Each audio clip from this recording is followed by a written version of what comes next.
જે કરવું હોય તે કરે, જીવે તો કર્તવ્ય નિષ્ઠા રહેવું. વિવેચન.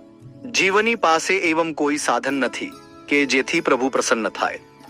આથી શ્રી મહાપ્રભુજી કૃષ્ણાશ્રયમાં કહે છે કે સર્વ માર્ગેશુ નષ્ટેશુ, મતલબ કે સર્વધર્મ માર્ગો નષ્ટ થયા છે. ત્યારે સાઘન શું? કૃષ્ણ એવ ગતિર્મમ, શ્રી કૃષ્ણ એ જ મારી ગતિ છે. જીવનું સાઘણ માત્ર શરણ છે. શરણે જવું એટલે એની સાઘણતા, એટલે સાઘણ કરવા છતાં તે સાઘણો વડે મને પ્રભુ મળશે એવી મમતાનો ત્યાગ.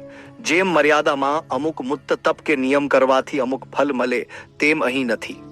અહીં તો જીવ પોતાના સાઘણ કર્યા કરે, પણ તે તદ્દન નિષ્કામ વૃત્તિથી. અને નિષ્કામ વૃત્તિથી કરે એટલે પ્રભુ જ તે નિષ્કામ કર્મનું ફલ બને. જીવે તદ્ન ત્યાગ વૃત્તિથી માત્ર સેવાની ભાવનાથી કર્તવ્ય કર્યા કરવું.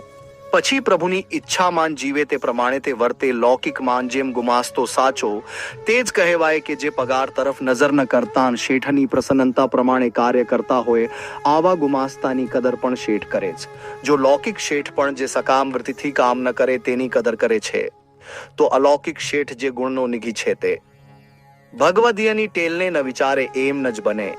પણ પ્રભુ જીવનું હિત તો સદા વિચારી અલૌકિક હિત તરફ વઘારે લક્ષ્ય આપે છે. માટે જીવે તો સદા પ્રભુ સારું જ કરશે એમ વિચારી કર્તવ્ય નિષ્ઠ થવું.